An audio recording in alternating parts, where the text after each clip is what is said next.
Mula-mula mual, muntah Mula-mula gitu. mual muntah. Perutnya Oke. nggak enak, kembung. Kalau awal-awalnya mungkin diare, tapi makin kesini bisa jadi malah nggak bisa pup karena nyumbat. Kalau misalnya si cacingnya itu tambah lama tambah banyak, kan dia kalau misalnya buka arisan gitu atau mungkin mereka punya perkumpulan taruna cacing Bikin gitu. festival Bikin konser. festival konser gitu kan, mereka akan menyumbat seluruh rongga usus sehingga bisa terjadi blokade.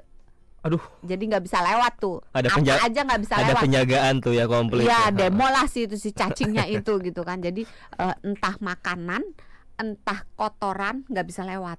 Oke. Nah, terjadilah kalau kotoran yang nggak bisa lewat, maka terjadilah dia susah buang air besar. Sembelit tuh ya berarti ya. Sembelit.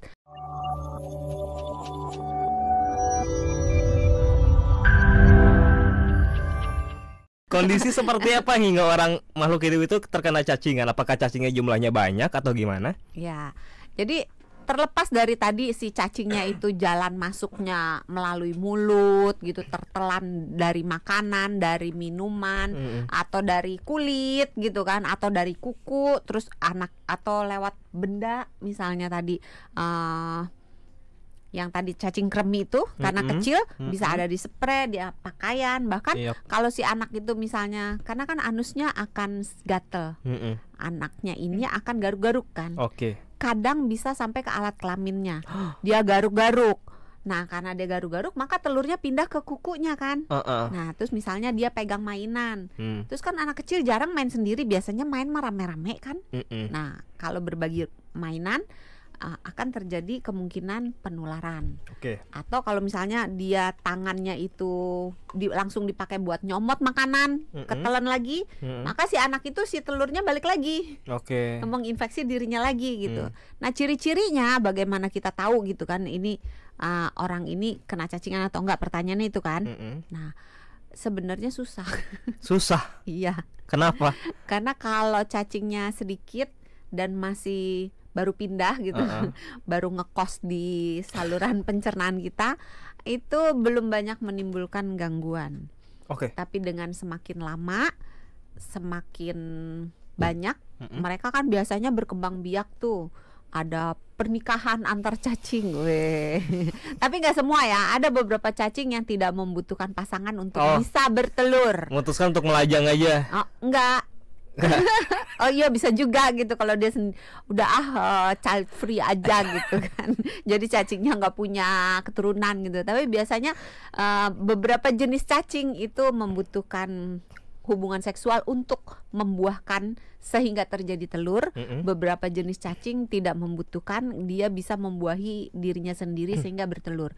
Nah kalau telurnya tambah banyak, terus jumlah populasi cacingnya tambah hari tambah banyak, karena yang telur jadi netes, yang netes jadi gede, ntar bertelur lagi terus, maka badan kita akan mulai mengalami gejala.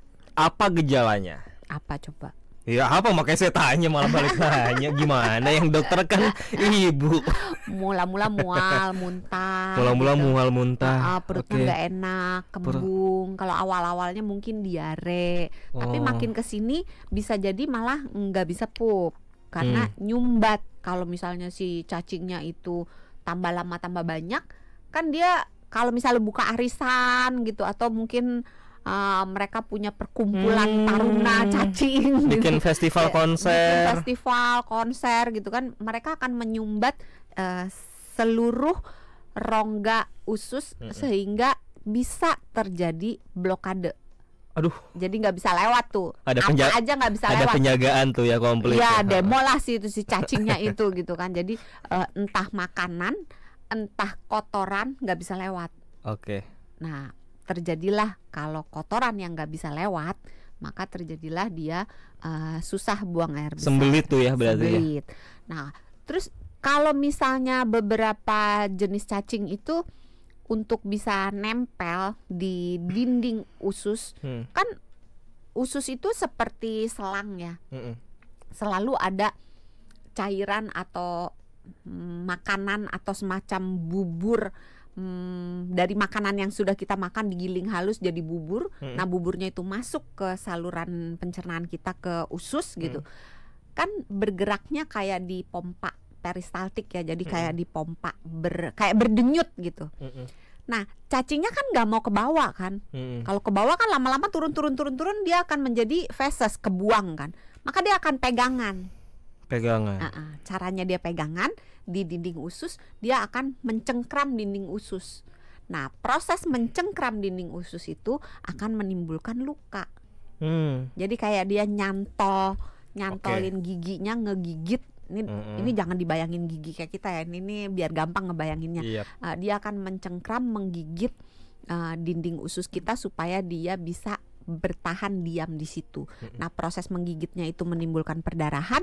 Perdarahan yang terjadi walaupun sedikit, kalau cuma seekor sih nggak masalah. Masalahnya banyak tapi nih. Tapi kalau dia seekor tapi bawa temen gitu kan, temen-temennya semua pada nempel, maka perdarahan yang terjadi itu walaupun sedikit tapi banyak dan setiap hari terjadi, setiap saat terjadi, maka sama aja kayak kita punya keran setetes sih bocornya, tapi netes-netes lama-lama bisa seember kan, sama. Jadi darahnya akan keluar terus sehingga kita jadi anemia. Nah, muncullah gejala-gejala anemia.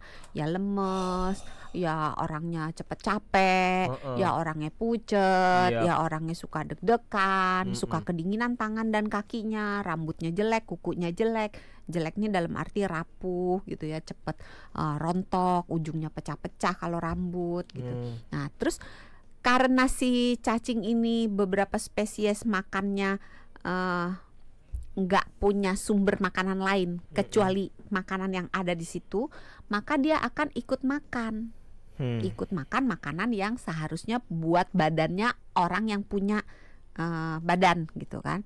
Nah, karena dia ikut makan, maka orangnya akan kekurangan nutrisi, kurang gizi. Iya. Jadinya. Makin lama dia akan terjadi kekurangan gizi, makin lama akan makin kurus, berat badannya makin turun, perutnya mungkin bisa jadi buncit tapi berat badannya akan makin turun. Pada anak-anak tumbuh kembangnya akan terganggu. Emang bisa ya Dok kalau berat badan turun masih buncit? Bisa. Oh, bisa ya? Bisa. Oh. Itu kalau lihat foto yang trending banget yang mau di yang anak yang kelaparan banget tuh, yang udah dideketin burung, mau dimakan burung, ingat gak? Yang foto itu kan kurus banget, tulangnya udah kelihatan, tapi kan perutnya buncit. Oh iya, buncit. Ingat kan? Iya. Nah itu, jadi bisa terjadi orangnya tambah kurus tapi tambah buncit. Ini pertanyaan yang pasti banyak banget orang tanyain. Cacingan itu cuma buat anak-anak aja nggak sih Dok? Atau orang dewasa juga bisa kena cacingan? Semua orang, tidak mengenal umur. Tidak mengenal umur. Nggak berarti anak-anak lebih rentan enggak ya? Semua anak-anak lebih rentan. Oh, anak-anak lebih rentan. Cuman kita terus juga bisa kena. Beberapa jenis bisa lebih banyak di anak-anak gitu. Tapi tidak selalu, karena cuma jalurnya aja beda. Kalau pada anak-anak mungkin jalurnya itu dari tangan. Jadi tangannya mungkin main di tanah gitu. Ya biasalah ya anak-anak ya kan suka megang. Terus atau dia garuk-garuk di area anusnya dan sekitarnya, terus masuk ke mulut gitu, dari kuku gitu kan, atau dari berbagi mainan sama temennya, atau dari spray gitu. Tapi kalau orang dewasa, tapi pada anak-anak juga bisa dia masuk lewat kulit. Jadi kalau dia telanjang kaki, ada beberapa jenis cacing yang bisa tembus ke kulit, masuk ke dalam, dan dia akan berkelana di dalam tubuh kita. Tapi kalau anak-anak lebih banyaknya dari tangan terus dimasukin ke mulut gitu ya. Sama dari kaki. Sama dari kaki. Kulit. Dari tapi kaki masuk ke mulut. Oh enggak. Dewasa bisa melalui makanan itu yang tadi setengah mateng. Kalau orang dewasa makanan. Atau makanan yang lalapan, yang mentah, atau air. Kadang-kadang kalau udah dewasa kan sering jajan es ya. Iya. Esnya kan belum tentu air matang. Atau ini air isi ulang nggak sih, yang isi ulangnya kita nggak tahu sumbernya dari mana? Iya. Kalau air isi ulang yang nggak jelas, yang nggak dilakukan sesuai prosedur, bisa berpotensi untuk tercemar telur cacing. Kadang saya suka ngeliat tuh air isi ulang, kalau gelasnya bening ya, kan kelihatan tuh ada kayak ya ada satu dua entah itu apa gitu ya. Yang mungkin bisa jadi ada ngagetin gitu. Ih, surprise gitu kan. Ih, kok ada gitu. Kalau makanan mentah bukannya emang udah dicuci dulu Dok? Kalau proses mencucinya salah, ya contoh nih, yang sering kesalahan yang sering dilakukan nih ya. Kalau ibu-ibu atau yang punya restoran, punya warteg, kalau nyuci sayur itu kebanyakan baskom, diisi air, terus sayurnya dicemplungin situ, kupiak gitu kan, terus diangkat, udah gitu kan. Oh, kayak nyuci beras lah ya. Ya, dimasukin ke satu wadah, terus diusak-usak gitu ya. Kalau misalnya cara mencucinya seperti itu akan memungkinkan si telur cacing yang tadinya udah copot nempel lagi karena airnya di situ-situ aja kan. Kebayang ya. Dan karena kita ngaduk-ngaduk juga jadinya balik lagi. Walaupun mungkin kotoran-kotoran yang tanda kutip terlihat, mungkin debu-debunya apa itu udah copot, tapi tidak semua kebuang dengan air. Jadi jalan keluarnya gimana? Cuci dengan air yang mengalir. Satu persatu dong. Sebaiknya. Terus kalau misalnya daun gitu, sayuran daun dibuka. Apanya dibuka? Daunnya itu dibuka semua bagian daunnya sebaiknya Oh, dibilas. jadi jangan ada yang kelipet atau ketutup. Iya, cuma kan ya saya mengerti sih kalau kayak gitu kelarnya kapan gitu. Kalau cuma rumah tangga gitu kan ya. Apalagi jumlahnya banyak. Iya, kalau rumah tangga cuman ya setengah kilo lah gitu sayur. Tapi kalau di restoran kan ribet atau warteg lah ya. Kan ribet. Ya udah, jalan keluarnya dimasak dengan sempurna. Oh, cara lainnya dimasak dengan sempurna. Masak dengan sempurna itu yang kita harus dicoba grill lagi nih. Sampai mateng. Sampai mateng. Kalau air nggak cukup sampai mateng. Kalau air itu kalau di bawah, bukan di dataran tinggi, bukan di area pegunungan, itu setelah mendidih biarkan 1 menit dia mendidih, tetap mendidih. Jadi apinya jangan dimatiin. Kan kadang-kadang kalau kita ke warteg suka beli air, kan airnya biasanya air kerannya atau air sumur ya yang buat teh, buat apa. Itu setelah mendidih jangan langsung dimatikan. Dinyalain dulu 1 menit. Kalau di daerah pegunungan 3 menit. Setelah mendidih tetap dinyalain apinya 3 menit supaya telur-telur tersebut kalau mendidih kan bunyi, berarti kita dengar terus bunyinya dong selama 1 menit, atau dikecilin aja apinya atau gimana? Kalau pokoknya jangan dimatiin, kalau mau dikecilin boleh, tapi dikecilin juga bunyi kan. Ya dinyanyiin aja. Dinyanyi kalau di rumah kalau nyanyi kan nggak kena royalti, jadi boleh sambil dinyanyiin gitu. Ketahuan nih masih pakai ketel zaman dulu. Iya kan, kalau ketel zaman dulu kan bunyi kalau mendidih. Iya, kalau yang pakai alat modern mah enggak ya, cuma blub doang ya. Mohon maaf kalau yang modern udah nggak dimasak, pakai itu doang. Oh iya. Air yang itu. Oh iya. Yang ada manis-manisnya katanya. Kesenjangan gitu. Sosial ini kita namanya ya.